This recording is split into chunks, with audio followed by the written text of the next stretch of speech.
Welcome दोस्तों। आप देख रहे हैं रहस्यमय कहानी।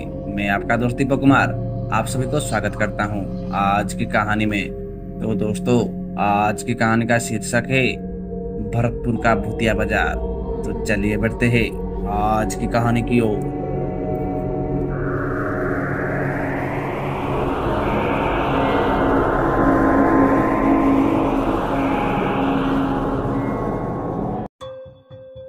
तो दोस्तों, ये कहानी अंदाजन सन 2085 की होगी, जब रघुरामपुर के रहने वाले संदीप जी अपने छोटी बेटी अलीबा के ससुराल राजस्थान के भरतपुर के लिए रवाना हुए थे। संदीप जी के सामने एक समस्या ये थी कि वे सदियों के बाद पहली बार ही अपनी बेटी के ससुराल जा रहे थे। इससे पहले वो शादी तय होने से पहले गए थे।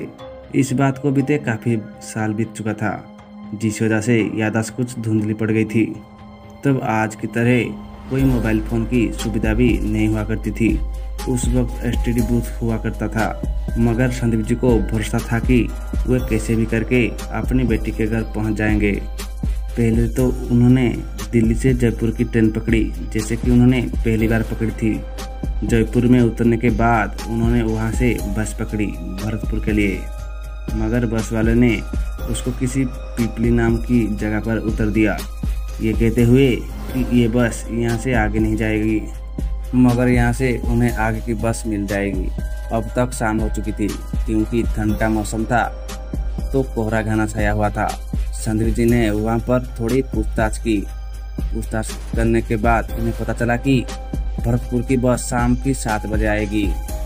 वो बस का इंतजार कर ही रहे थे कि उनके पास एक व्यक्ति आया और बोला, कहाँ जाना है आपको?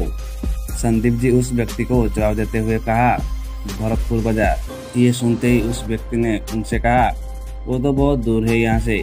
संदीप जी ने कहा, हाँ पता है, तभी तो मैं भरतपुर जाने वाली बस का इंतजार कर रहा हूँ। फिर उस व्यक्ति ने संदीप जी से कहा, बस का क्यों इंतजार करना, मैं भरतपुर से आगे धनगर में रहता हूँ, अगर आप चाहो तो मैं आपको भरतपुर बाजार छोड़ दूंगा। आगे उस व्यक्ति ने संदीप जी को बातों बातों में बताया कि वो एक रिक्शा चालक है और उसने अभी अभी धनगर लेकर एक परिवार को यहाँ पर छोड़ा है। संदीप जी ने उसकी बात सुनकर कहा कि उनके साथ जाना ही सही रहेगा, बस में पता नहीं सीट मिलेगा या नहीं मिलेगा। लिहाजा वो उस ऑटो रिक्शा चालक के साथ ही निकल जाते हैं। रिक्शा चालक के साथ बात करते हुए संदीप जी भरतपुर के लिए बढ़ ही रहे थे कि अचानक से ऑटो चालक ने रास्ते में ही ऑटो रोक दिया। तभी ऑटो चालक ने ऑटो से बाहर निकलकर किसी से बात करने लगा, मगर ऑटो में बैठे हुए संदीप जी ये सोच रहे थे कि ये ऑटो चालक आखिर बात किससे कर रही है, जबकि इसके आसपास तो कोई भी नहीं है। तभी उस व्यक्ति ने अपनी बीड़ी निकाली और बीड़ी जलाकर सामने किसी को पकड़ा दिया, लेकिन वो बीड़ी हवा में तैर रही थी। ये देखकर संदीप जी एकदम से घबरा गए। तभी वो ऑटो चालक ऑटो में बैठा और ऑटो स्टार्ट किया।